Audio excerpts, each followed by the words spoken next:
pollination, we have the self or the auto-pollination. It means that, what I mean by the auto or the self, it means the flower carries the two sex organs, the gynecium and andrecium. So the answer, when it will be open, the pollen grains will fall in the same flower stigma,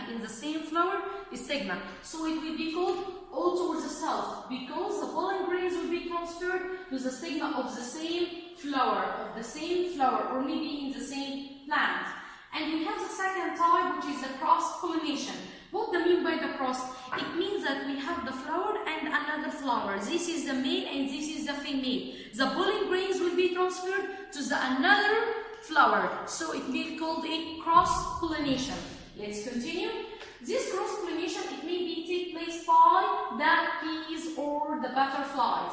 The bees or the butterflies, when they are going to pulling or absorb the nectar of the flower, they are going to stick the pollen grains in their legs, and then when they are going to fly to another flower, they are going to transfer the pollen grains to the stigma of the another flower. The methods of the cross-pollination. We have three methods for the cross-pollination. It will be maybe transferred by the air, it may be transferred by the man, it may be transferred by the insects. Again, we have three methods for the cross-pollination. We have cross by air, by insects, by man. First, we have the cross-pollination by air. We said we must have a very characteristics for the flowers that make this pollination by air. First, the process of the hanging answers. We must have a hanging answers like this one. Number two, the presence of the sticky stigma. The stigma must have a sticky substance to help the pollen grains to stick quickly in their upper surface. Number two, produce a large number of the pollen grains. Why? To have a large number of the pollen grains, it will be lost by the air. Of course, by the movement of the air, it will not be transferred accurately to the flower. So a large number of the pollen grains will be falls down. Let's continue. Also, the stigma must have the feathery line. If you look at this picture, you will have the stigma. The stigma has a feathers, like the feathers of the birds. Why? To catch the pollen grains very quick from the air. Number two, we have said the pollen grains are light and dry. While they are light and dry, light can be carried easily by the air, and the dry to be carried also by the air, not affected by the air conditions. Let's continue. The pollination by insects. We said we have another characteristics for the transferring by insects. Number one, the flower must be colored and skinned. This must have a colored corolla. It must have a very attraction color to attract the insects or the bees. Also, the pollen grains are sticky. Why? And heavy. Why? To stick to the insect's body easily. Again, we have two characteristics here. Number one, the pollen grains must be sticky to easily stick with the insect's leg. And number two, the corolla must have a colored and skinned odor. Let's continue. The artificial pollination. The artificial pollination, it will take place by man. And the man, it will be hanging the anthers and spreading the pollen grains on the stigma of another plant. And it takes place in the palms or trees. The steps of the fertilization. What happens when these pollen grains reaches to the stigma? At the first, when we look to this figure, you are going to see here is the pollen grain.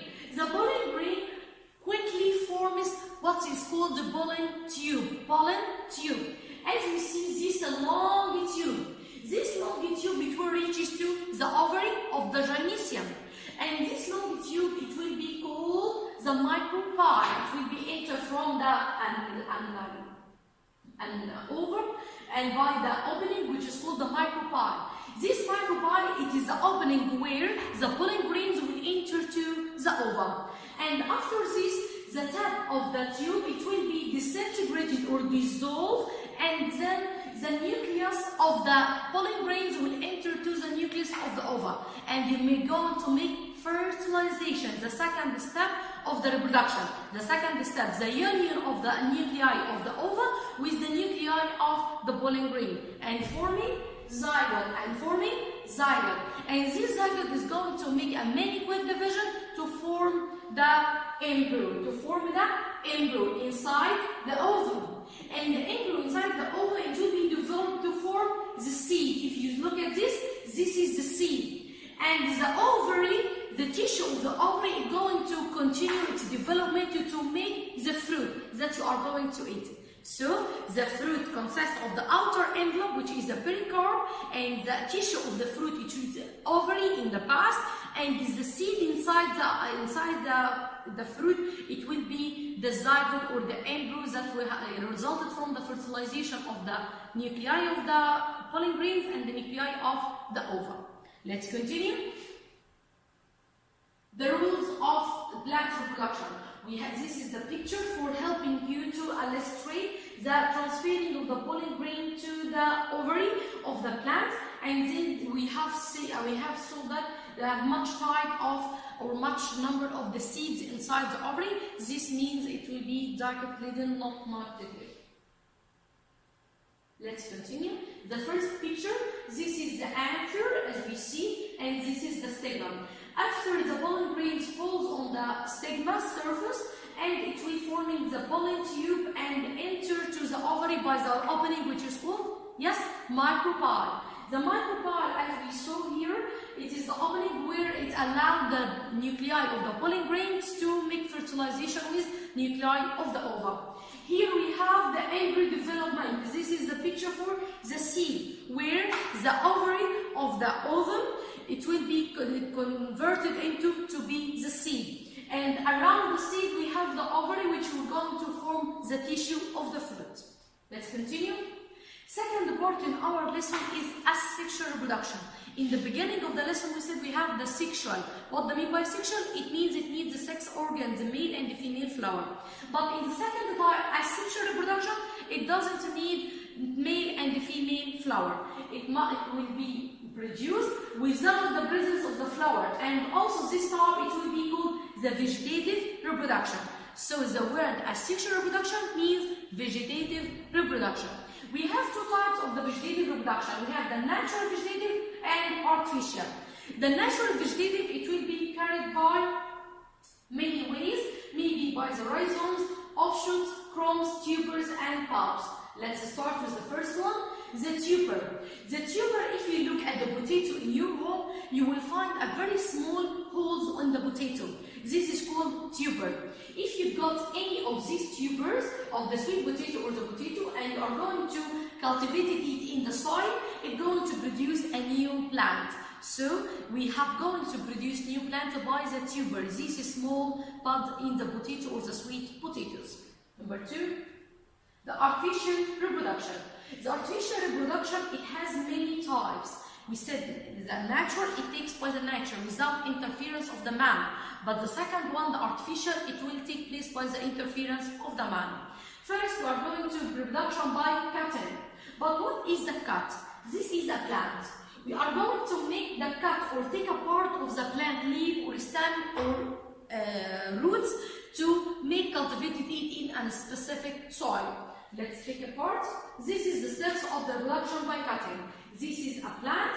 Here we are going to cut down from this joint to this joint. And then we are going to take this joint to place it in another soil and make a new plant. The reproduction by grafting. What do I mean by grafting? It means we have going to cut a specific organ in the plant and it will be selected, which containing more than one bud, and it will be called cycle to put it another one. It means that we are going to take a part of the mango tree and a part of the peach tree. We take a part which contains more than one bud and more than one bud, and attaching both of them tightly by making, maybe by grafting, by the ridge, or by attachment. If you look at this picture, you will see here the stem of the mango tree and another stem of the peach tree. They are attached by grafting. As we take a part of the mango tree and a part of the peach tree, attaching both of them and making the grafting for producing a new type of the plant. Also, the grafting by the wedge, we are going to have the cycle here in the form of the pencil, the wedge shape like this one. It will be serrated and it will be inserted in the cleft in the stalk. This is the third one. The second one, the grafting. Tissue culture, it is the process by multiplying a small piece of the plant to make the identical part of the huge plant. Like this one. In this plant, we take a small plant of the leaf and then we put it in the beaker with specific minerals and salts and water, and this is called the tissue culture to produce new plant again. Now we are finished our lesson 1, the reproduction in the flowering plants. I hope you to study it very well and solve the exercise in your booklet, and I will see you soon. Thank you and bye bye.